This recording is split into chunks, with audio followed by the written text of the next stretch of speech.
ಯಾಕಂದ್ರೆ ಅವ್ರ ಹತ್ರ ಸ್ಮಾರ್ಟ್ ಫೋನ್ ಇಲ್ಲ. ನಂಗೆ ಎಷ್ಟು ಆಶ್ಚರ್ಯ ಅನಿಸ್ತು ಅಂದ್ರೆ ಕೇಳ್ಬಿಟ್ಟು ಈ 3 ಕ್ವಶನ್ ಏನಿದೆಯಲ್ಲ, ಈ 3 ಕ್ವಶನ್ ಓದ್ತಾ ಇರ್ಬೇಕಾದ್ರೆ ಅನ್ಕೊಂಡಿದ್ದೆ ನಾನೊಬ್ಬ ದೊಡ್ಡ ಶ್ರೀಮಂತ ಆಗ್ಬೇಕು ಅಥವಾ ಎಷ್ಟರ ಮಟ್ಟಿಗೆ ಸ್ಯಾಕ್ರಿಫೈಸ್ ಮಾಡೋದಕ್ಕೆ ರೆಡಿ ಇದ್ದೀರಾ ಅನ್ನೋ ಒಂದು ಕ್ವಶನ್. ಓಕೆ, ಅವ್ರು ಒಂದ್ ಮಾತು ಹೇಳಿದ್ರು, ಹೌದು ಬಂದಿದ್ರು, ಬಟ್ ಬಂದು 5 ನಿಮಿಷ ಇರ್ಲಿಲ್ಲ, ಬೇಗ ಬಂದು ಬೇಗ ಹೊರಟೋದ್ರು. ಹೇಳ್ತೀರಾ ಹಾರ್ಡ್ ವರ್ಕ್ ಮತ್ತೆ ಡೆಡಿಕೇಶನ್, ಕನ್ಸಿಸ್ಟೆನ್ಸಿ ಇವು 3 ಮೇಂಟೈನ್ ಮಾಡಿ. ಹಾಯ್ ಗೈಸ್, ಎಲ್ರಿಗೂ ನಮಸ್ಕಾರ. ನನ್ನ ಹೆಸರು ಕಾರ್ತಿಕ್ ಅಂತ. ನಂದು ಇವತ್ತು ಯೂಟ್ಯೂಬ್ ಅಲ್ಲಿ 3ನೇ ವಿಡಿಯೋ. ಅಂದ್ರೆ ಈ channel the reflective Karthik YouTube channel ನ ಓಪನ್ ಮಾಡಿ ಈಗ ಒಂದು 15 ದಿನ ಆಗಿದೆ. ಸೊ ಇದು 3ನೇ ವಿಡಿಯೋ ಆಕ್ಚುಲಿ. ಅಂಡ್ ನಾನು ಲಾಸ್ಟ್ ವಿಡಿಯೋದಲ್ಲಿ ಬಂದು ನನ್ನ ಫ್ರೆಂಡ್ ಜೊತೆ ಒಂದು ಲಾಗ್ ಮಾಡಿದ್ದೆ. ಅವನು ಆಕ್ಚುಲಿ ಮೂವಿಗೆ ಹೋಗೋಣ ಅಂತ ಕರೆದಿದ್ದ. ಅದಾದ್ಮೇಲೆ ಅಲ್ಲಿಗೆ ಹೋದ್ಮೇಲೆ ಅದು ಚೇಂಜ್ ಆಯ್ತು. ಸೊ ಅದೊಂದು ಲಾಗ್ ಮಾಡಿದ್ದೆ. ಅದು ಹಿಂದೆ ನಂದು ಫಸ್ಟ್ ವಿಡಿಯೋ ಮಾಡಿದ್ದೆ, ನನ್ನ ಬಗ್ಗೆ ನಾನು ಇಂಟ್ರೊಡಕ್ಷನ್ ಮಾಡ್ಕೊಂಡು. ಸೊ ಇದು ನಂದು 3ನೇ ವಿಡಿಯೋ. ಇವತ್ತು ಏನ್ ವಿಡಿಯೋ ಮಾಡ್ಲಿ ಅಂತ ಯೋಚನೆ ಮಾಡ್ತಿರ್ಬೇಕಾದ್ರೆ ತಲೆಗೆ ಒಂದಷ್ಟು ಥಾಟ್ಗಳು ಬಂತು. ಏನ್ ಮಾಡ್ಬೋದು ಮೇ ಬಿ ಇವರಿಗೆ, ಅಂದ್ರೆ ಲೈಕ್ ನನ್ನ ವ್ಯೂವರ್ಸ್ಗೆ ಏನಾದ್ರೂ ಒಂದು ವಿಡಿಯೋದಲ್ಲಿ ಒಂದು ಚಿಕ್ಕ ವಿಷಯಗಳೇನಾದ್ರೂ ಕಲಿಸ್ತಾ ಬರ್ಬೇಕು. ನನಗೆ ಅದು ತುಂಬಾ ಇಷ್ಟ ಆಗುತ್ತೆ.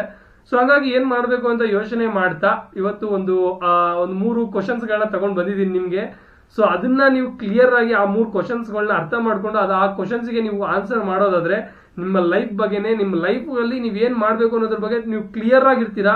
ಅಂಡ್ ಆ ತರದ ವಿಷಯನ ತಗೊಂಡ್ಬಂದಿದ್ದೀನಿ. ಅಂಡ್ ಇನ್ನೊಂದು, ಅದನ್ನ ಕಂಟಿನ್ಯೂ ಮಾಡೋದಕ್ಕೆ ಮುಂಚೆ ಯಾರಾದ್ರೂ ನೀವು ಮೊದಲು ಫಸ್ಟ್ ಟೈಮ್ ನನ್ನ ಚಾನಲ್ಗೆ ಬಂದು ಈ ವಿಡಿಯೋನ ನೀವು ನೋಡ್ತಿದ್ರೆ ಅಂಡ್ ನಿಮ್ಗೆ ಏನಾದ್ರೂ ಲೈಕ್ ನನ್ನ ಲೈಫ್ ಬಗ್ಗೆ ಅಥವಾ ಲೈಫ್ ಮೋಟಿವೇಶನಲ್ ಬಗ್ಗೆ ಮತ್ತೆ ನಂದು ಲೈಫ್ ಸ್ಟೋರಿ ಬಗ್ಗೆ ಎಲ್ಲ ತೋರಿಸ್ತಾ ಇರ್ತೀನಿ. ಅಂಡ್ ಸೊ ಅಂತ ಲಾಗ್ಸ್ ನ ನಿಮ್ಗೆ ನೋಡೋದಕ್ಕೆ ಇಷ್ಟ ಆಗುತ್ತೆ ಅನ್ನೋದಾದ್ರೆ ಅಂಡ್ ನನ್ನ ಲಾಗ್ಸ್ ಇಷ್ಟ ಆಗುತ್ತೆ ಅನ್ನೋದಾದ್ರೆ ಖಂಡಿತವಾಗಿ ನನಗೆ ಸಬ್ಸ್ಕ್ರೈಬ್ ಮಾಡ್ಕೊಂಡು ಸಪೋರ್ಟ್ ಮಾಡಿ ಅಂತ ಹೇಳ್ತೀನಿ.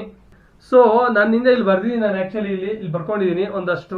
ಅಂಡ್ ನನ್ನಿಂದ ನಿಮ್ಗೆಲ್ಲ ಇಲ್ಲಿ ಕಾಣಿಸ್ತಾ ಇರ್ಬೋದು. ಇವೆಲ್ಲ ಒಂದಷ್ಟು ನಮ್ಮ ಮೋಟಿವೇಶನಲ್ ವಿಷಯಗಳಲ್ಲಿ ನಾನು ಬರ್ಕೊಂಡಿದ್ದೀನಿ. ನಾನು ಬಂದಾಗ ನೋಡಿದ್ರೆ ನನ್ನ ರೂಮ್ ಅಲ್ಲಿ ಸೊ ಆತರ ಕಾಣಿಸ್ಬೇಕಂತ. ಅಂಡ್ ಗೈಸ್, ನಾನು ನಿಮ್ಮಲ್ಲಿ ಏನ್ ಕೇಳ್ತೀನಿ ಅಂತಂದ್ರೆ 5 to 8 ಮಿನಿಟ್ಸ್ ನನಗೆ ಟೈಮ್ ಕೊಡಿ. ಸೊ ನಿಮ್ ಜೀವನದಲ್ಲಿ ನೀವು ಒಂದಷ್ಟು ಕ್ಲಾರಿಟಿಗಳನ್ನ ತಗೊಂತೀರಾ. ಸೊ ಬನ್ನಿ ವಿಡಿಯೋನ ಸ್ಟಾರ್ಟ್ ಮಾಡೋಣ. ಅಂಡ್ ನಿಮ್ಗೆ ನಾ 3 ಕ್ವಶನ್ ಅಂತ ಏನ್ ಹೇಳಿದೆ, ಸೊ ಅದನ್ನ ನಾನು ನಿಮ್ಗೆ ಹೇಳ್ತೀನಿ ಏನದು ಅಂತ ಅಂದ್ಬಿಟ್ಟು ಬನ್ನಿ.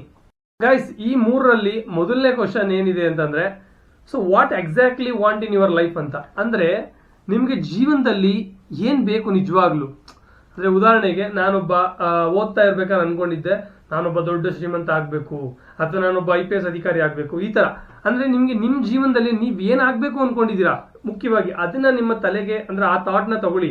ಇಂಥದ್ ಆಗ್ಬೇಕಿತ್ತು, ನಾನು ಇಂಥದ್ದೇ ಮಾಡ್ಬೇಕು, ಅದು ನಿಜವಾಗ್ಲೂ ಹೆಂಗ್ ಅನ್ಕೊಬೇಕಂದ್ರೆ ನೀವು ಅದಕ್ಕೆ ಏನ್ ಬೇಕಾದ್ರೂ ಸ್ಯಾಕ್ರಿಫೈಸ್ ಮಾಡಕ್ ರೆಡಿಯಾಗಿರ್ಬೇಕು. ನೀವು ಆ ತರದ ಒಂದು ವಿಷಯ ಏನಾದ್ರು ನೀವು ಮಾಡ್ಬೇಕು ಅಂತ ಅನ್ಕೊಂಡಿದೀರಾ ಅಂದ್ರೆ ಸೊ ಅದ್ರ ಬಗ್ಗೆ ಆ ವಿಷಯದ ಬಗ್ಗೆ ನೀವು ಥಿಂಕ್ ಮಾಡಿ, ಇವಾಗ ತಲೆಗೆ ತಗೊಳ್ಳಿ. ಸೊ ಆ ವಿಷಯನ ನಿಮ್ ತಲೆಯಲ್ಲಿ ಇಟ್ಕೊಂಡ್ರಾ, ಸೊ ಅದಾದ್ಮೇಲೆ ನಿಮ್ಗೆ ಅದು ಎಷ್ಟ್ರ ಮಟ್ಟಿಗೆ ಡಿಪೆಂಡ್, ಅಂದ್ರೆ ಎಷ್ಟ್ರ ಮಟ್ಟಿಗೆ ರಿಕ್ವೈರ್ಮೆಂಟ್ ಇದೆ ಅದು. ಸೊ ಇವಾಗ ಉದಾಹರಣೆಗೆ ನೀವು ಇಂಜಿನಿಯರ್ ಆಗ್ಲೇಬೇಕಾ ಅಥವಾ ಬೇರೆ ಏನಾದ್ರು ಮಾಡ್ಬೋದಾ ಅಥವಾ ಇಂಜಿನಿಯರೇ ಆಗ್ಬೇಕಾ, ಅದ್ ಬಿಟ್ಟು ನಂಗೆ ಬೇರೆ ಆಪ್ಷನ್ ಇಲ್ವಾ ಅನ್ನೋದನ್ನ ತಿಳ್ಕೊಳ್ಳಿ ಫಸ್ಟ್. ಸೊ ಅದು ಕೇಳ್ತಾರೆ ಹೌ ಬ್ಯಾಡ್ಲಿ ಇಟ್ ರಿಕ್ವೈರ್ಡ್ ಅಂತಂದ್ರೆ ನಿಮ್ಗೆ ಎಷ್ಟ್ರ ಮಟ್ಟಿಗೆ ಬೇಕು ಅಂತ ನಾನು ಇವಾಗ ನಿಮ್ಗೆ ಕ್ಲಿಯರ್ ಆಗಿ ಹೇಳಿದೆ. ಎಷ್ಟ್ರ ಮಟ್ಟಿಗೆ ನಿಮ್ಗೆ ಬೇಕು ಅದನ್ನ ತಲೆಗೆ ಥಾಟ್ ತಗೊಳ್ಳಿ ಅಂತ. ನೆಕ್ಸ್ಟ್ 3 ಕ್ವಶನ್ ಅಂತ ಹೇಳಿದಲ್ಲ, ಸೊ ಒಂದಾಯ್ತು what exactly what in your life ಅಂದ್ರೆ ಏನ್ ಬೇಕು ನಿಮ್ಗೆ ಜೀವನದಲ್ಲಿ ಅನ್ನೋದನ್ನ ಕ್ಲಾರಿಟಿ ಮಾಡ್ಕೊಂಡ್ರಾ. ಸೊ ನೆಕ್ಸ್ಟ್ ಅದು ಎಷ್ಟ್ರ ಮಟ್ಟಿಗೆ ಡಿಪೆಂಡ್ ಇದೆ, how badly it required. So ಅದು ಇಷ್ಟು ಯಾವ ಮಟ್ಟಿಗೆ ನಿಮ್ಗೆ ಬೇಕದು. ಸೊ ಅದಿಲ್ಲ ಅಂದ್ರೆ ನಿಮ್ಗೆ ನಡೆಯೋದೇ ಇಲ್ವಾ, ಅಂದ್ರೆ ನೀವು ಅದನ್ನೇನೋ ಸಾಧನೆ ಮಾಡ್ಲೇಬೇಕು. ಅದೊಂದು 2 ಕ್ವಶನ್ ಆಯ್ತಾ. ಮೂರನೇ ಕ್ವಶನ್, ಸೊ ಆ ವಿಷಯವನ್ನ ಅಂದ್ರೆ ಅಥವಾ ನೀವು ಅನ್ಕೊಂಡಿರುವಂತಹ ಗೋಲ್ ನ, ಆ ಕೆಲಸವನ್ನ ಮಾಡೋದಕ್ಕೆ ನೀವು ಏನ್ ಬೇಕಾದ್ರೂ ಸ್ಯಾಕ್ರಿಫೈಸ್ ಮಾಡೋದಕ್ಕೆ ರೆಡಿ ಇದ್ದೀರಾ ಅಥವಾ ಎಷ್ಟರ ಮಟ್ಟಿಗೆ ಸ್ಯಾಕ್ರಿಫೈಸ್ ಮಾಡೋದಕ್ಕೆ ರೆಡಿ ಇದ್ದೀರಾ ಅನ್ನೋ ಒಂದು question. What you are willing to sacrifice, ನೀವು ಏನನ್ನ ಸ್ಯಾಕ್ರಿಫೈಸ್ ಮಾಡೋದಕ್ಕೆ ರೆಡಿ ಇದ್ದೀರಾ.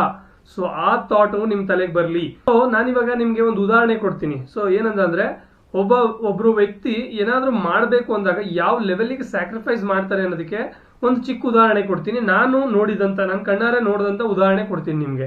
ಏನಂತಂದ್ರೆ ನಾನು 1.5 ತಿಂಗಳ ಹಿಂದೆ ಒಬ್ರು ಮದ್ವೆಗೆ ಹೋಗಿದ್ದೆ. ಒಬ್ರು ಮದ್ವೆ ಅಂತಂದ್ರೆ ನಮ್ಮ ಫ್ರೆಂಡ್ ಅವ್ರ ಅಕ್ಕನ ಮದ್ವೆ. ಓಕೆ, ನಾನು ಮತ್ತೆ ನನ್ನ ಫ್ರೆಂಡ್ ಏನಿದಾರಲ್ಲ ಅವರೆಲ್ಲ ನಾವು ಹಾಸ್ಟೆಲ್ ಮೇಟ್ಸ್, ಅಂದ್ರೆ ಹಾಸ್ಟೆಲ್ ಅಲ್ಲಿ 5 ವರ್ಷ ಓದ್ದವ್ರು ಜೊತೆಲಿ 6ನೇ ಕ್ಲಾಸಿಂದ 10ನೇ ಕ್ಲಾಸ್ ತನಕ. ಸೊ ಆ ಟೈಮಲ್ಲಿ ಆ ಅಕ್ಕ ಏನಿದಾರಲ್ಲ, ಸೊ ನನ್ನ ಫ್ರೆಂಡ್ ಅವ್ರ ಅಕ್ಕ, ಅವರು ಕೂಡ ನನ್ನ 1 ವರ್ಷ ಸೀನಿಯರ್. ಅವರು ಕೂಡ ಅದೇ ಹಾಸ್ಟೆಲ್ ಓದಿದವರು, ಅವರು ಕೂಡ ನಂಗೆ ಪರಿಚಯ.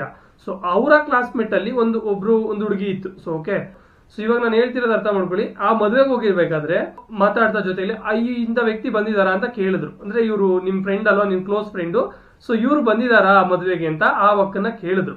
ಓಕೆ, ಅವ್ರು ಒಂದ್ ಮಾತು ಹೇಳಿದ್ರು, ಹೌದು ಬಂದಿದ್ರು, ಬಟ್ ಬಂದು 5 ನಿಮಿಷ ಇರ್ಲಿಲ್ಲ, ಬೇಗ ಬಂದು ಬೇಗ ಹೊರಟೋದ್ರು ಅಂತ.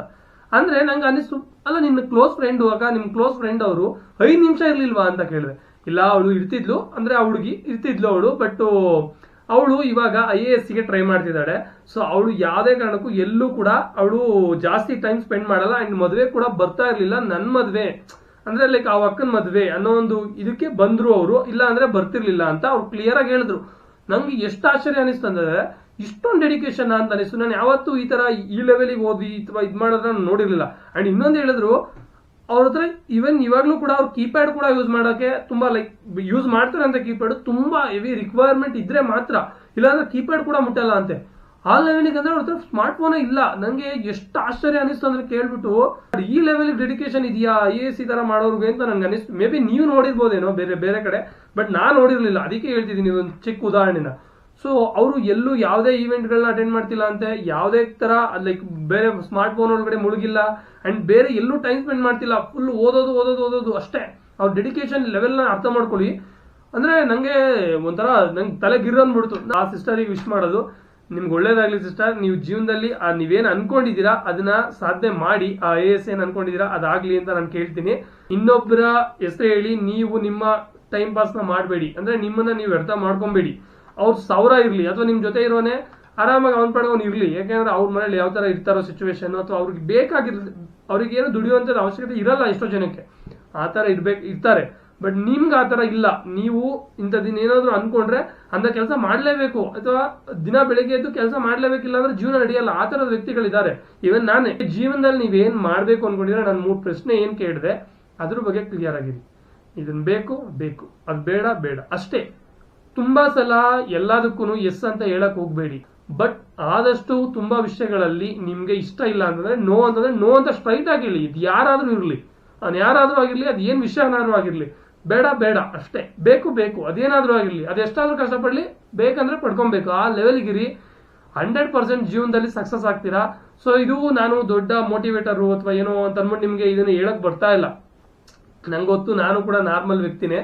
ಬಟ್ ಏನಕ್ಕೆ ಹೇಳ್ತಿದ್ದೀನಿ ಇದನ್ನ ಅಂತಂದ್ರೆ, ತುಂಬಾ ಜನಕ್ಕೆ ಆ ವಿಷಯಗಳ ಬಗ್ಗೆ ತುಂಬಾ ಕಾಡ್ತಾ ಇರುತ್ತೆ, ನಾನು ಏನೋ ಮಾಡ್ಬೇಕು.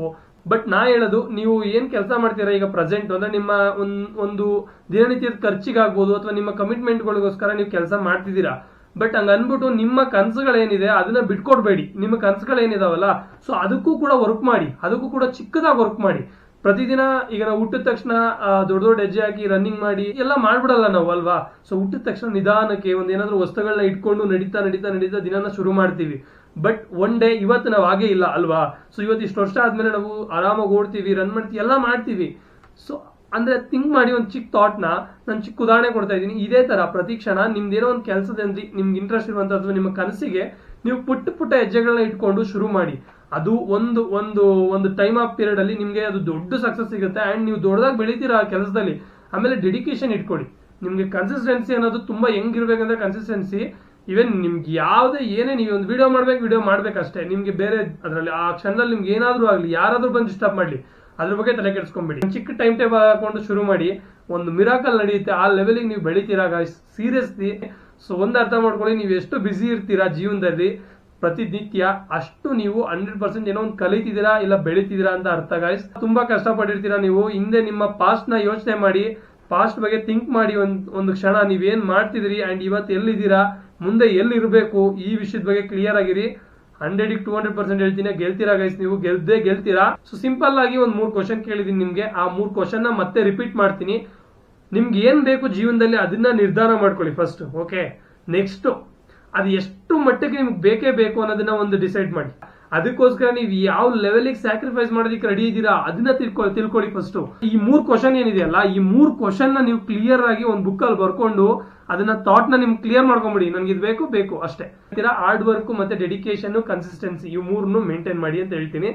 ಸೊ ಈ ವಿಡಿಯೋ ನಿಮ್ಗೆ ಇಷ್ಟ ಆಗಿದ್ರೆ ನಾನು ಹೇಳಿದಾಗೆ ನನ್ನ ಚಾನಲ್ ನ ಸಬ್ಸ್ಕ್ರೈಬ್ ಮಾಡ್ಕೊಳ್ಳಿ. ಇಷ್ಟ ಆಗಿದ್ರೆ ಲೈಕ್ ಮಾಡಿ, ಇಲ್ಲ ಅಂದ್ರೆ ಡಿಸ್ಲೈಕ್ ಮಾಡಿ. ಸೊ ಕಮೆಂಟ್ ಮಾಡಿ ಹೇಗಿತ್ತು, ನಿಮ್ಗೆ ಇಷ್ಟ ಆಯ್ತಾ ಇಷ್ಟ ಆಗಿಲ್ವಾ ವಿಡಿಯೋ ಅಂತ. ಸೊ ಮತ್ತೆ ನೆಕ್ಸ್ಟ್ ವ್ಲಾಗ್ ಅಲ್ಲಿ ಸಿಗ್ತೀನಿ. Until then please take care guys. ಹುಷಾರಾಗಿರಿ. ನಾನು ಹೇಳಿದಂತೂ ಸಿಂಪಲ್ ವಿಷಯಗಳನ್ನ ಫಾಲೋ ಮಾಡ್ಕೊಂಡು ಶುರು ಮಾಡಿ ಜೀವನನ. 100ಗೆ 200% ಗೆಲ್ತೀರಾ. ಒಂದಲ್ಲ ಒಂದಿನ ಗೆದ್ದೇ ಗೆಲ್ತೀರಾ.